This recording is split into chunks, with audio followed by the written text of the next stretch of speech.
Johnny Blanchard from New Orleans is getting to live out every schoolboy's dream, hanging out with Tony McAllister's colleagues on Blue Watch. In the U.S., firemen are certainly heroes. During and after Katrina, many of the firemen stayed on board and they were there to the bitter end, so to speak. Unfortunately, I don't think they did a whole lot of firefighting simply because the water was too high. Hey, look, every little boy wants to be a fireman at some point in his life. I'm no different. The area that we cover is so densely populated. We've got 40,000 residences, haven't we? Mainly it's just narrow terrace streets of houses, you know. It has to be challenging with the type of houses being the way they are. They're connected. Yeah. Two houses.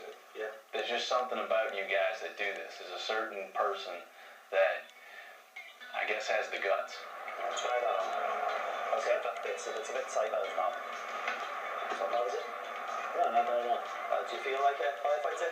I feel like I'm dressed as a firefighter. Water on the branch! Working in the yard! 3 bars pressure!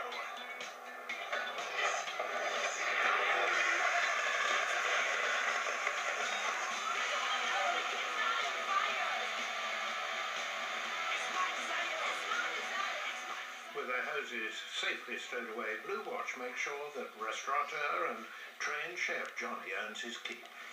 You know the pressure you felt when you were putting that hose out? Yeah. Well, I feel it now while I'm chopping this out, Perfect basmati.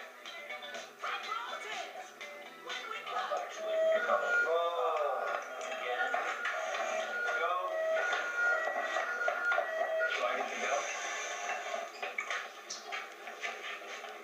Don't mix it all.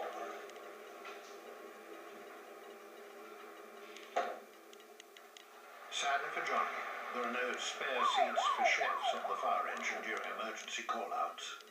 It's good cover.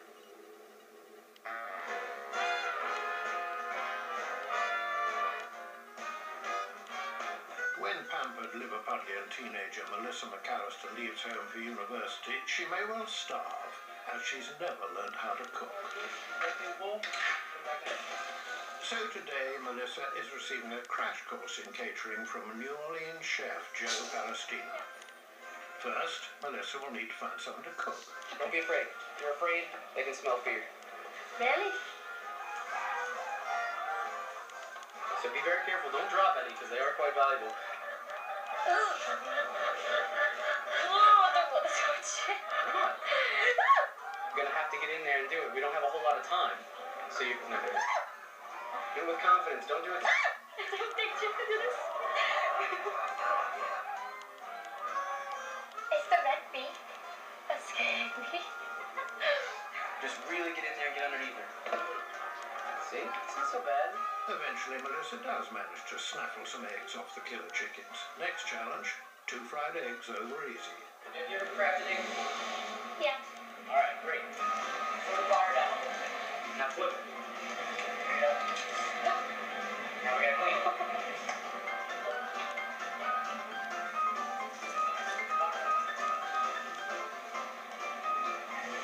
So when you flip it, catch it back.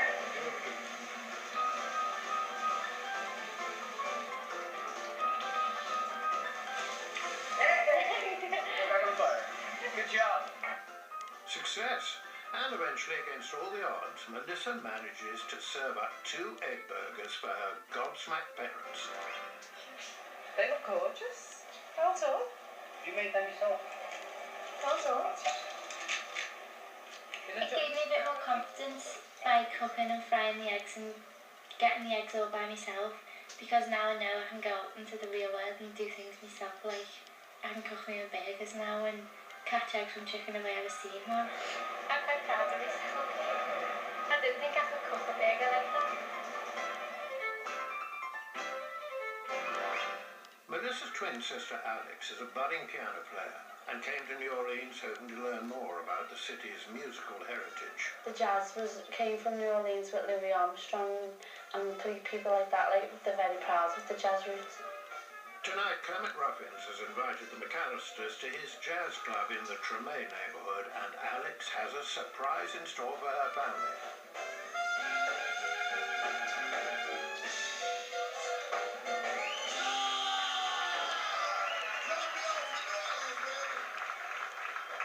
music understatement. I'd like to invite to the bandstand a special guest tonight, y'all. All the way from Liverpool, England. Miss Alex in the house, y'all. She's gonna play a little piano. She's been practicing playing music. She says she's not in shape. She hasn't been playing in a while, but she can play.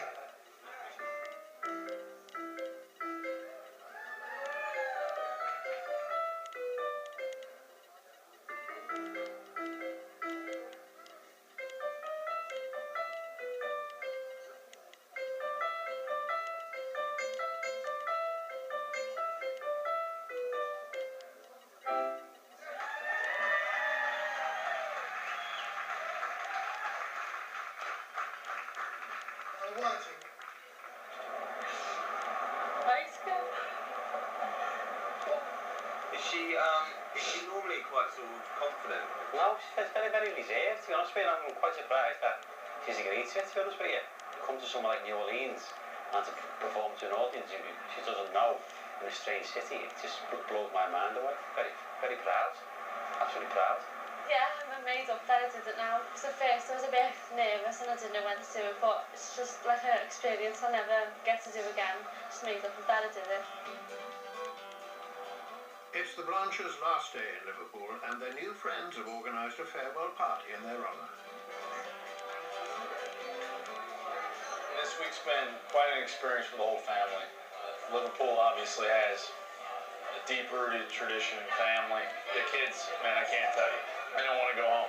No, you don't want to go. Well, It was really nice. I like going to school here. Everyone respect. The people make this city, and I think they make our city, and it's loving people when it doesn't matter if you're family, friends, if you're a complete stranger. They're gonna open their house to you, and they're gonna take care of you, and they're gonna feed you and love you like you're their own. And that's exactly how the five of us were treated this week by everyone that we've met.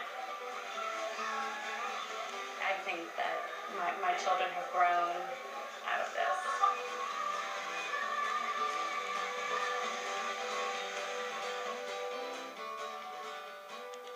In New Orleans, Liverpool's answer to Nigella Lawson is cooking scouse, a traditional Liverpool stew of lamb and potatoes.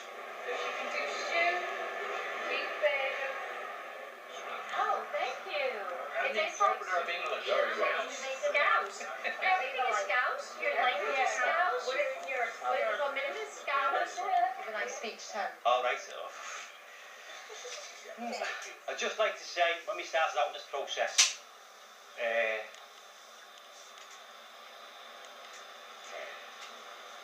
You're gonna get me going.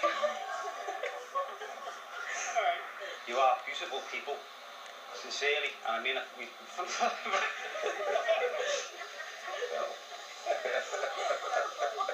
Thank you. I said, don't get me crying. Yeah, I think what the sit brought home to us now that I don't think we've got any worries as parents about Alex and Melissa moving away from home. You made me cry. You know, they've proven to us that they can go off, and when things have been thrown at them, they've just been able to grasp it with both hands and cope with it all. Really. I think the one thing that struck me especially, you know, when we were asking people about Hurricane Katrina, they weren't seeing it as a negative, they were seeing it as a positive. They brought the whole community together. They didn't say this is what they've lost. What they said was, you know, this is what we've done from it. What happened with Liverpool in the 80s when Hillsborough, and obviously the city was devastated, but both sides come together. Now the same with New Orleans, people weren't left on their own to fend themselves. The impression we got that the community got together and built themselves back up again. And I'm very proud of them, and they should be proud because what they've done is outstanding.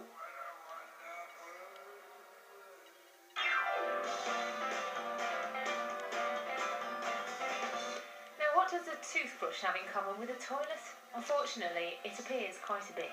Get up to speed on a few more freaky facts in tonight's Duck Quacks Don't Echo at 8 on Sky 1 HD.